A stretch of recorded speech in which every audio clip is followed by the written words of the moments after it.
Today we're talking about the back leg. If you want to throw 90 miles an hour and beyond, then you have to have an elite back leg. But here's the thing, I know it can get so confusing with all the conflicting information out there on how to use the back leg. So today I'm going to give you the simplest and most effective way that you can use your back leg to increase pitching velocity. After watching this video, I'll guarantee that you'll start to think about the back leg differently. By the way, I'm Josh Gessner.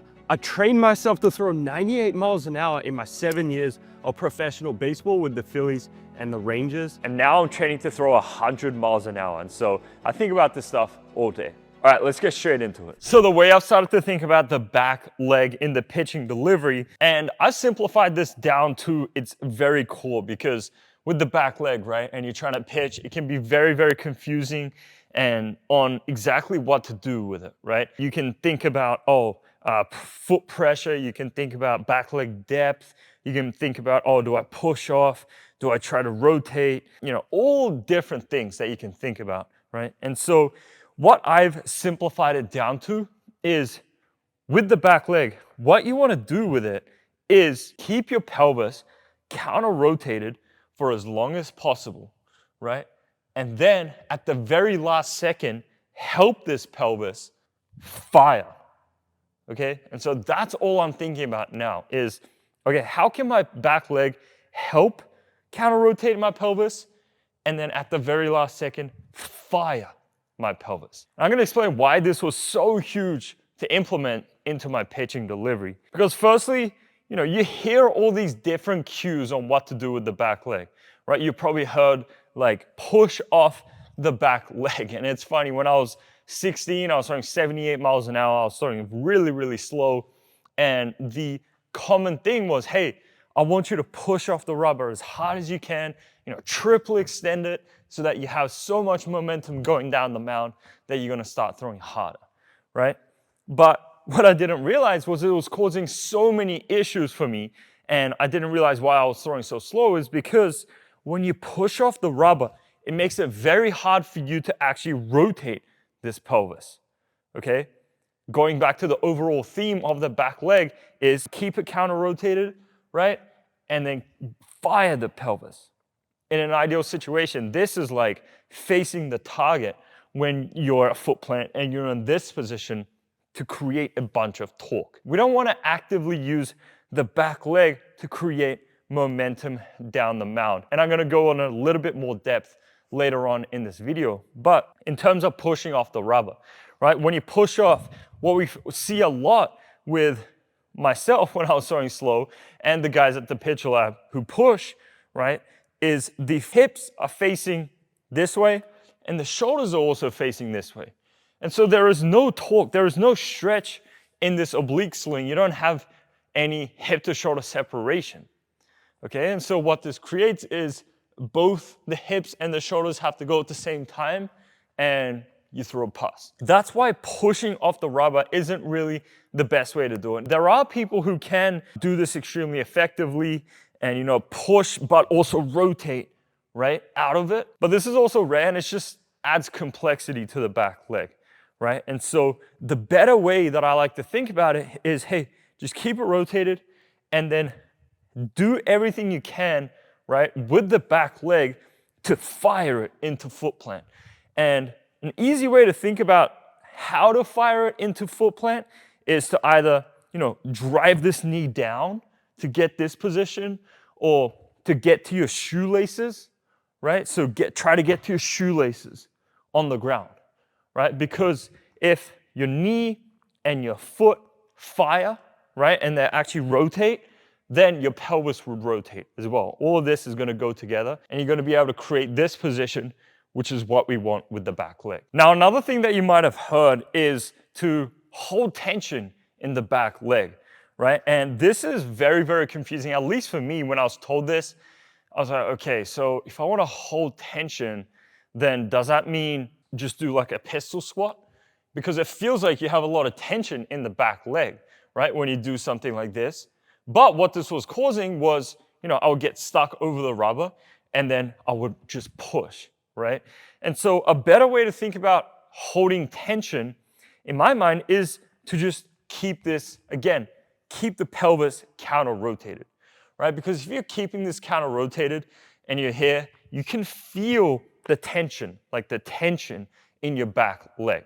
Okay, if you try it right now, you would feel, okay, yeah, that it feels like there's energy getting stored in this area of my body that I can release at foot plant, right? Think about it like a rubber band, right? That's kind of what we were trying to do with this pelvis, is to load it, load it, load it, like pull it, pull it, pull it, and then at front foot, we are firing, right, and releasing that rubber band. So that's how I like to think about holding tension. And a really easy drill or a way to think about it is if you have a pen and you put it in this crease, right, in between your thigh and your abs, and then you go like this and you counter-rotate your pelvis, you should be able to hold that pen. Because I know that if I'm in this position and I'm counter-rotated and I get down the mound, then I'm gonna be holding tension or keeping the pelvis counter-rotated until the last second where I can fire into foot plant. Now you're probably thinking, okay, so if the back leg, right, doesn't produce any momentum down the mound and it's not the primary driver, then how do we actually create linear momentum down the mound?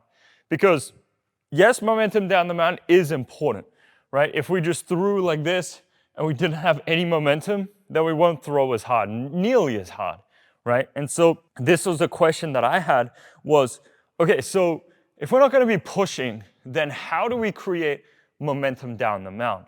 And the easy answer is a lot of it just comes from gravity, okay?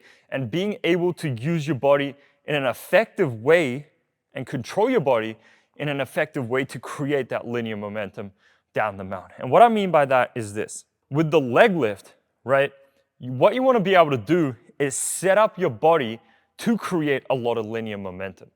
And so this goes back to the drift. And so if you have a leg lift that, is just straight up, and then you go, right, and then you load into your back leg, then you have no momentum going toward the target, right? You have no linear momentum. And so you're going to be forced to push off the back leg. But if you're able to use your body in a little bit of a different way, right, and you're able to drift, right, and get more to this position where you're in a leg lift, but you're not able to hold it, right? All the weight is pretty much in this back glute. Like when I make my best throws, it feels like all my weight in my back glute. So I can't hold this position. But what are you seeing now? There's momentum going towards this way. And so when you create this, right, you create this drift. And then what the next part is getting this counter-rotated, right, and getting into this position. What does this do? Okay, you're going from here to here. So there's this drop that is powered by gravity, okay?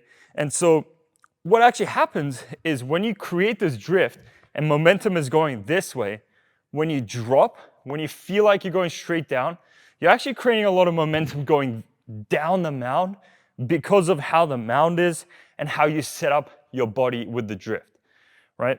If you're right here and then you drop, obviously you'll go straight down.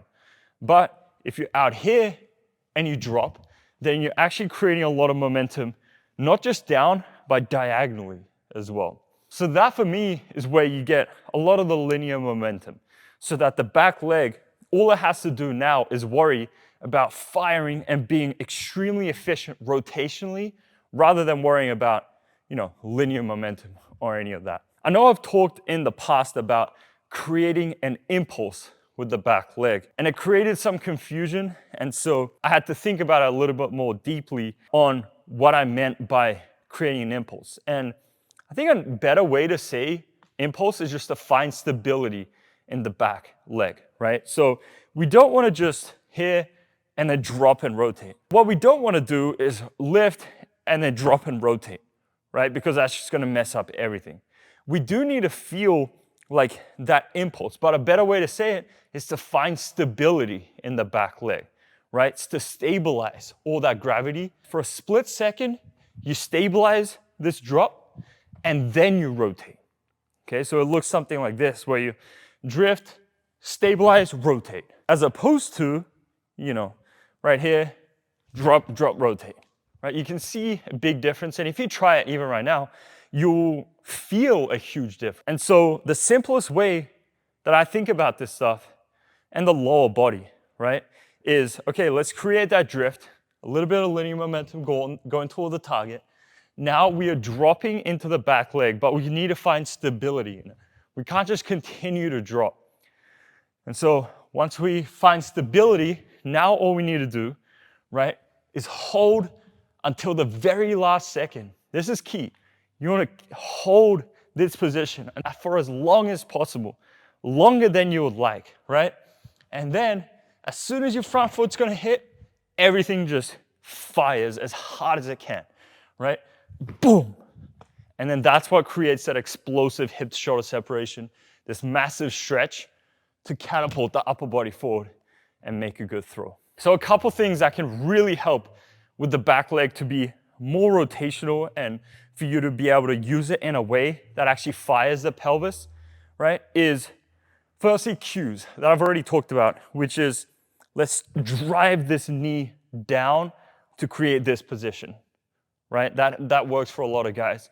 Or get to your shoelaces, right? This is my co-founder's favorite, is to just get to your shoelaces so that it fires your pelvis right here, right? You can also do a lot of rotational drills such as the janitor, right? Where you're here and then all you're doing is throwing it as hard as you can. It's going to promote a lot of the rotational impulses in the lower body. Another one that I really like is a drop step, right? Where you're here and then you're turning and then throwing. All of this is just promoting rotation. For me, this was huge because I was so worried about creating as much linear momentum as possible that I lost sight of actually rotating my pelvis and my back leg. So hopefully you guys got value out of that. If you actually want to learn how to create a program for you to be able to throw 95 miles an hour and beyond, then you can go check out this video right here, and I'll see you there.